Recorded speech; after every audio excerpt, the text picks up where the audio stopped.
Alright, before we start, you guys know the drill. Just because one of these characters is one of your few gold characters or one of your only good characters doesn't mean they're good.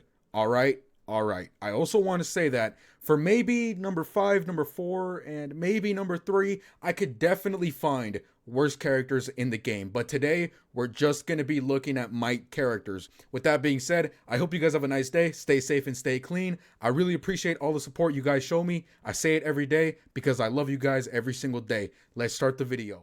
Today we're going to be ranking the top 5 worst might characters in Injustice 2 Mobile. As always, if you enjoyed the video, don't forget to like and subscribe, and let's get started. Starting off our list, coming in at number 5 is going to be Warrior Queen Wonder Woman. Look, I'm not a really big fan of Warrior Queen Wonder Woman, especially her passive. However, this character is definitely decent for moderate players and brand new players, because she's decently strong and she's really easy to get. I get her shards and her gear off of raid drops pretty frequently. However, at the end of the day, compared to all the other might characters, this character just has a really bad passive, and that's why she's coming in at number 5. So what this passive does is whenever one of your teammates dies but is not Warrior Queen Wonder Woman, an Amazon warrior or a minion will replace that character. It's not the worst passive in the game, but there's definitely a couple of really bad things about this passive. First of all, this passive only triggers for one teammate, not both teammates. And also, the minion that's going to be replacing your teammate is not really going to be doing a lot of damage and is not tanky at all. In addition, this minion cannot be tagged in or tagged out whenever you want. So it really makes me wonder, what's the point of this passive when I could just go get a character like Shazam, whose special abilities heal up the entire team? I would much rather heal up my teammates that I've worked hard to build instead of replacing them with some crappy minion. If we go look at her special abilities, her special 1 has armor pierce and her special 2 is a reflective shield, but her special 3 doesn't have any buffs or effects. In addition, like I said earlier, Warrior Queen Wonder Woman does do a decent amount of damage, so these special abilities aren't weak, especially if you're a brand new player or a moderate player. I hope in the future Warrior Queen Wonder Woman does get a refactor, because she's not the worst character in the game, and her passive does seem like a nice bonus. It's just that I feel like she's missing more passives and maybe a couple more buffs, but as she is right now, she's going to be coming in at number 5. Moving on to number 4 is going to be Armored Superman. I was actually going to add this character to number 3, however, a lot of you guys really seem to like Armored Superman, so I'll cut you guys some slack. I'll put him in at number 4, which isn't really that much better, but still, the main reason why I don't like Armored Superman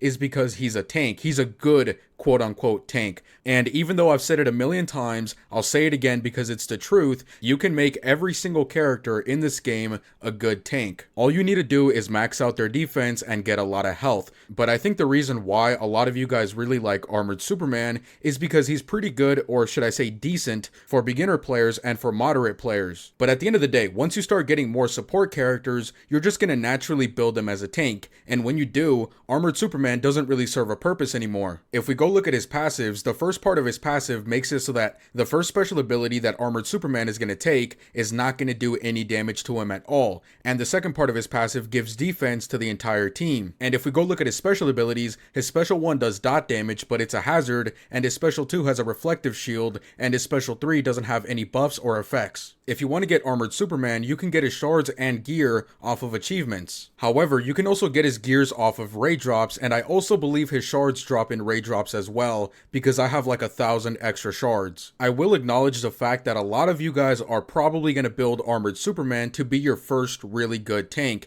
Even though I disagree with it, I would rather build Silver Superman. A lot of you guys still like this character, but he's still going to come in at number 4 in my list. Moving on to number 3 is going to be Powered Supergirl. This character was really fun when she first came out, but unfortunately, a really big problem with this character is that, first of all, she doesn't do a lot of damage, and second of all, you need to be doing a lot of critical attacks in order for her passive to actually work, which means that she's not going to be really good in raids, and she's also not going to be really good in arena. If you're a little bit lower level and you don't have a really high threat team in arena, you might be able to find really good opponents to fight with this character, because usually in arena, whenever a team isn't really high threat, that means they don't have a lot of resistance, which means that it's going to be a lot easier to perform critical attack hits. But once you start fighting higher threat teams, it's not going to be very easy to perform the critical attack hits. So what her passive does is whenever her basic attack hits crit, she gets a 30% chance of being able to use her special 1 for free. And if we go look at her special abilities, only her special 1 has a special effect and it's damage over time. This character was really fun fun to use early on in the game, but nowadays a lot of characters have a lot of different passives and a lot of different buffs on their special abilities, and this character just kind of falls short. I do think her passive is really fun, but it's not enough to carry this character alone. I think a really cool refactor with this character is to make it so that your opponents get less critical attack resistance whenever this character is in your team. That way her passive can actually be useful. And I also think it would be pretty cool for her special 2 or her special 3 to be able to power drain, because you're not going to be spending any power at all on your special 1. It would be kind of fun to see the dynamic between you being able to use your special abilities for free and being able to power drain the opponent whenever you use your special 2 or special 3. Anyways, if you want to get shards for powered Supergirl, you can get it off the challenge mode, but you cannot get her shards off of raid drops. But if you want to get her gears, you can get them off of the challenge mode and raid drops. Now moving on to number 2 is going to be Telekinetic Gorilla GRODD. Alright, I'm going to be honest, I don't even know what to say about this character. He's really bad. Let's go look at his passive. So whenever somebody tries to tag out, he has a chance of preventing them from tagging out, and whenever he does this, he also deals about 4,000 damage to them. Okay, so this is one of those rare moments where I honestly don't even know what to say about this passive. I don't know if it's a nice bonus passive or it's just bad all around. It's just, I don't really use this character and nobody does because, well, this doesn't do enough damage, and who really cares about preventing your opponents from tagging out? It really doesn't do much at the end of the day in the battle. And if we're talking about raids and solo raids, this is completely useless. You're not going to do anything with this because most of the time you're just going to be fighting one opponent. And if we go look at his special abilities, oh boy, it gets even worse. So his special 1 has stun.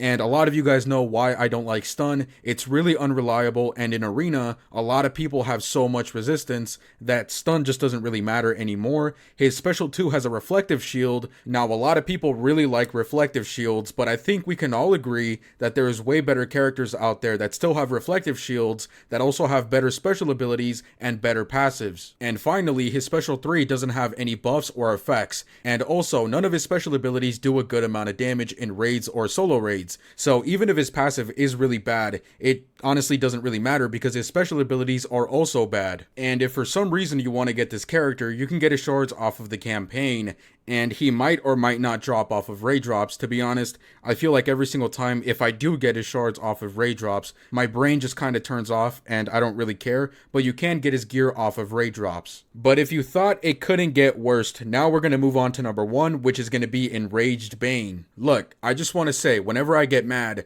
my voice might go a little bit higher, so volume warning, okay? But Enraged BANE, he enrages me so much, no pun intended. Okay, so if we go look at his passive, what it does is whenever he gets hit by a special ability, he will become unblockable for 6 seconds. 6 seconds. You can literally do nothing in 6 seconds. Ask any woman, you cannot do anything in 6 seconds. It's horrible. By the time that the opponent finishes doing a special ability on me, and then by the time I finish doing a combo, and then I tag out Enraged BANE, then this passive just kind of disappears. I don't really get anything out of it. Now that's assuming that Enraged BANE would be like a combo builder or something, or a support character. But if Enraged BANE became a damage dealer, it would still be pretty bad, because think about it. By the time you finish doing your combo, and then by the time you finish doing your own special ability, then those 6 seconds are gone again. And also, whenever you do a special ability, you almost always want to do it after a combo, because no matter what character you're using, you're pretty much going to be unblockable after doing a combo and then doing your special ability, because the opponent cannot block. This character definitely needs a refactor. They need to make it so that this passive works for like 10 or 15 seconds or something,